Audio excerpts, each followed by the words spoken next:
Birinci oyunun sonunda Price'ın kurduğu ekibi hatırlıyor musunuz? CIA için çalışan Shepard ve ondan emir alan Laswell bu ekibi yönetiyor. Bu ekip dışında da Shadow Company isminde özel bir şirket var. Bu şirketin önemi büyük çünkü Price, Ghost, Soap gibi ülkeye bağlı askerlerin yapamayacağı şeyleri onlar ellerini kollarını sallayarak yapabiliyorlar. Shadow Company'nin lideri ise Philip Graves. Oyunumuz Ghost'un bir silah anlaşmasını gözetlemesiyle başlıyor. Anlaşma İran Almazrah'ta gerçekleşiyor. Her zamanki gibi Ruslar İran'a el altından destek veriyor. Hedefimiz ise General Gobrani. Ghost'un koordinatları vermesiyle Graves roketi ateşliyor ve manuel bir şekilde kullanarak anlaşmadaki herkesi yok ediyoruz. Gobrani'nin öldürülmesi hikayenin geri kalan tüm hikayesini etkiliyor. Bu suikastin elbet bir bedeli olacak. Olaydan birkaç ay sonra Laswell Shepard'a kötü bir haberle geliyor. Gobrani'nin en yakın adamı Hasan, generalin intikamını almak için hazırlanıyor. Laswell'ın verdiği istihbarat ile Hasan'ın şu an Almazrah'ta olduğunu öğreniyoruz. Shepard Hasan'ın yakalanması için emri veriyor ve 28 Ekim 2022'de o meşhur ara sahne ile ekip göreve gidiyor. Yakalama planı ise hedefin iki yanına ekibi dağıtarak ortada sıkıştırmak. İlerlerken helikopter düşürülüyor ve Soap ile Ghost tek başına devam ediyorlar. İçeri girdiğimizde Hasan'ın dünyaya gönderdiği mesajı dinliyoruz. Kayıtta Gobrani'nin ölümü dünya mahkemeleri tarafından cezalandırılmazsa kendilerinin halledeceğini söylüyor. Kısaca ABD'nin savaş suçlusu olduğunu ve İran'ın intikam almak istediğini söylüyor. Bu görevde Hasan'ı bulamasak da onun üniformasını buluyoruz. Yani Hasan buradaymış ama biz geç kalmışız. Etraftaki binaları araştırırken üzerinde ABD bayraklı bir balistik füze buluyoruz ve Laswell ile Shepard'a bu haberi veriyoruz. Shepard bu füzelerin kaç tane olduğunu ve ne için kullanılacağını öğrenmek istiyor. Laswell ise araştırmaları sonucu Amsterdam üzerinden füzelerin götürüldüğünü anlıyor. Önce Price ve Gaz, El Katala askerleri tarafından korunan limana gizli bir operasyon yapıyor. Burada fark ediyoruz ki Meksikalı bir kartel olan Las Almas işin içinde. Yani İran karteli nakliye için kullanıyor. İşin sıkıntılı kısmı ise nakliye füzeler için değil bilmediğimiz başka bir şey için. Telefon mesajlaşmalarından 20.00'da bir buluşma olacağı yazıyor. Bu sefer Price bir kafede oturarak etraf izlerken Gaz ve Laswell da birkaç korumayı indiriyor. Anlıyoruz ki kartelin nakliye görevi Hasan'ı Meksika'dan ABD'ye gizlice sokmakmış. Bu sırada Laswell Meksika Özel Kuvvetlerinden Alejandro Vargas ile temasa geçer. Alejandro, Türkçesi kovboylar olan Las Vaqueros özel timinin komutanı. Vargas sağ kolu Rodolfo ile ABD-Meksika sınırına gitse de Hasan dikkatleri dağıtmak için göçmenleri gönderdi ve sınırı geçti. Alejandro, ABD yetki alanının dışında olmasına rağmen sınırı geçip Hasan'ı takip etmeye devam ediyor. Rodolfo ile devam ederken yollarını yerel polis kesiyor ve onlarla konuşurken bir füzenin ateşlenmesiyle ortalık karışıyor. Patlamadan kurtulan Alejandro ve Rodolfo binayı ararlar fakat Rodolfo Hasan'ın adamları tarafından yakalanır. Hasan şunları söyler.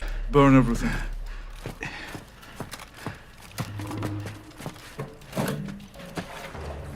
Do you know who I am? You're a terrorist, pendejo. I'm a soldier. And I am here to fight.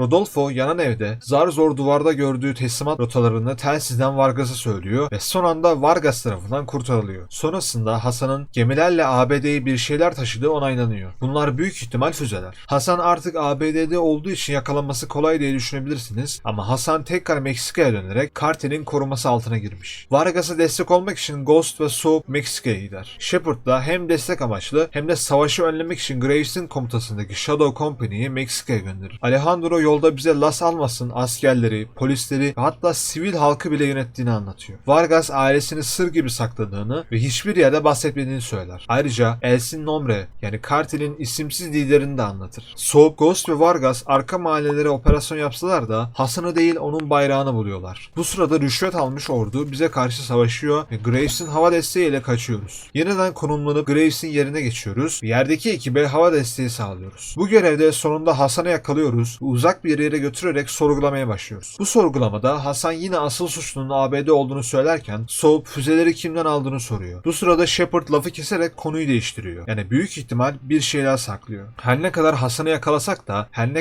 yakalasak da ekip İngiliz ve Amerikan kuvvetlerinden oluştuğundan Meksika'da görev izinleri yok. Meksika'da İran'la savaş halinde olmadığından Hasan savaş suçlusu veya savaş esiri değil. Bu yüzden göz göre göre yakaladığımız teröristi serbest bırakıyoruz. Shepard sinirlenip infaz emri verse de Laswell bunun bir savaş suçu olacağını söyleyerek engelliyor. Onu bırakmadan önce telefonunu hackleyerek İspanya'daki bağlantısını öğreniyoruz. Price ve Gus İspanya'daki konumu araştırmaya giderler ama burada da görev izni olmadığından tamamıyla gizli bir şekilde ilerlerler. Tesise girdiğimizde anlıyoruz ki bunlar kartel değil, Ruslar. Laswell, Rusların işin içine girmesiyle olayın çok daha genişlediğini söylüyor. Duvardaki haritadan gizli tünele gireriz ve kartelin kaçakçılık için kullandığı denizaltını buluruz fakat içinde hiç füze yoktur. Bu sırada bize tekneden yardım eden Laswell, El Katala teröristleri tarafından kaçırılıyor. Price sinirlenir ve toplu bir şekilde Urzikistan'a saldırmak ister. Fakat Shepard bunun çok uğraştırıcı olduğunu söyler. Bu yüzden Urzikistan'a tanıdığımız eski bir dost olan Farah'tan yardım isteriz. Uzun bir konvoy kovalamacasından sonra Laswell'ı kurtarıyoruz. Laswell'ın öğrendiğine göre füzeler hiçbir zaman İspanya'da değilmiş. Füzelerin yerini Hasan dışında tek bir kişi biliyor. O da Elsin Nombre. Bu yüzden Graves, Vargas, Soap ve Ghost'tan oluşan ekip Nombre'nin teğmenlerinden biri olan Diego'nun evine sızmaya karar verir. Biliyorsunuz kartel Hasan'ı korumak için görevliydi fakat başarısız oldular ve Las Almas'ın itibarı zedelendi. Bu yüzden de Graves Shadow Company armasını Soap'a verdi ve bilgi verme bahanesiyle Soap içeri sızdı. Alejandro ise korumaların birini gizlice indirdi ve onun yerine geçmiş bir şekilde bize içeride destek oldu. Diego'nun yanına gidip bizi bıraktıktan sonra sorguya çekiliyoruz. Odada Valeria isimli Nombre'nin en yakın adamlarından biri de var. Çoğunuzun karşısına çıkan o meşhur sorgu sahnesi geliyor ve cevapları doğru verirsek Valeria bize Nombre ile bir ihtimal görüşebileceğimizi söylüyor. Vargas bize gizlice bir bıçak veriyor ve Diego'yu öldürüp geçiş kartını çalıyoruz. Kapının altından gizli bir kamera sokarak Nombre'nin odasını izlediğimiz sırada Elsin Nombre yani isimsiz liderin Valeria'nın ta kendisi olduğunu öğreniyoruz. İçeri girip Valeria'yı yakalıyoruz ve bu sefer de biz onu sorguluyoruz. Bu sırada anlıyoruz ki Vargas'la Valeria'nın geçmişleri var. Olay şu ki bu ikisi eskiden birlikte aynı birimde askerlermiş. Sonrasında Valeria Nombre'den rüşvet alarak bir görev almış ve Valeria Nombre'yi öldürerek onun yerine geçmiş. Bu olaydan sonra Vargas Valeria'nın bir hain olduğunu düşünerek ona düşman oluyor. Tabi Valeria'ya göre terörist olmak iş dünyası için çok daha avantajlıymış ama ben takdiri size bırakıyorum. Valeria bilgileri vermeyi kabul ediyor fakat tek bir şartı var. O da bizim Las Almas'tan çekilmemiz. Ekip bunu kabul eder ve Meksika körfezinin 600 kilometre açıklarında kartelin kaçakçılık için kullandığı eski bir petrol platformuna gider. Konteynerları ararken fark ediyorlar ki füze çoktan ateşlenmiş. Bu yüzden ateşlenmiş füzenin konumunu değiştirerek petrol platformunu vuruyorlar. Başarılı bir görevden sonra Soap ve Ghost Vargas'ın üstüne dönüyorlar. Dönüklerinde Graves buraya giremeyeceklerini söylüyor. Vargas buranın kendi üssü olduğunu söylese de Graves Vargas'ın adamlarını tutuklamış ve üssü ele geçirmiş. Soap tam Shepard'a haber verecekken anlıyoruz ki tüm bu ihaneti planlayan kişi zaten Shepard'mış. Bu ihanet sahnesinde eski oyundaki gibi acıklı bir ölüm olmuyor fakat Vargas tutuklanıyor, Soap yaralanıyor ve Ghost kaçıyor. Soap yaralı bir şekilde Shadow Company tarafından ele geçirilmiş bir mahalleye geliyor. Ghost bu sırada bizde telsizden konuşuyor. Soap etrafta bulduğu şeylerle craft yaparak Ghost ile buluştuktan sonra Rodolfo ile karşılaşıyoruz. Rodolfo bize teçhizat ve araç sağladıktan sonra Alejandro'yu kurtarmak için plan yapıyor. Vargas'ın tutulduğu hapishaneye kameralardan Ghost'u yönlendirerek giriyoruz. En sonunda Vargas ve adamlarını kurtarıyoruz ve Price ile Guz'ın yardım etmek için geldiğini görüyoruz. Laswell, Shepard'ın ihaneti sonucu olayın geçmişini araştırmış. 2 ay öncesine operasyona dönüyoruz. Shadow Company'nin Shepard'dan emir alarak yürüttüğü bu operasyonda Ruslar Amerikanların tüm füzelerini çalmış ve Shadow Company adamlarını öldürmüş. Bu işin arkasında Shepard olduğunu anlayan Ruslar füzelerin intikam alması için Hasan'a vermişler. Shepard ve Graves bu facianın üstünü örtmek için ekibi yok etmeye karar vermiş. Gerçekleri anlayan ekip toplanıp Vargas'ın ele geçiren üssünü geri almak için harekete geçiyor. Bu sahnede hayalet takımı kuruluyor. Ekip ikiye ayrılmış bir şekilde önce Valeria'yı buldu. Fakat Graves bir şekilde kaçtı ve bir tankı ele geçirerek bize saldırdı. Bir süre çatıştıktan sonra Graves'in sonu geliyor. Ekip Valeria ile konuşmaya gidiyor. Valeria son füzenin Chicago'da olduğunu söylüyor. Las Almas'ın paravan şirket olarak kullandığı bir binaya ekibin yarısı alttan yarısı üstten girecek şekilde operasyon yapıyorlar. Soap ve Price binanın içindeyken Ghost da sniper olarak yardım ediyor. Gaz ve Marine kuvvetleri de binanın altından giriyor. Soap ve Price Hasan'ı bulamıyorlar fakat son füzenin ateşlendiğini öğreniyorlar. Bu sırada Ghost Hasan'ın kaçtığını söylüyor. Hasan'ın patlattığı bomba ile Price göreve devam edemeyecek şekilde yaralanıyor. Soap tek başına kalmış şekilde Hasan'ı kovalıyor ve silahını kaybediyor. Soap saklanarak ve bir yandan eşya üreterek füzeyi durdurmayı sonunda başarıyor. Fakat Hasan tarafına vuruluyor. Hasan onu öldürmek yerine camın önüne tam da Ghost'un görüş açısına getiriyor ve Ghost Hasan'ı öldürüyor.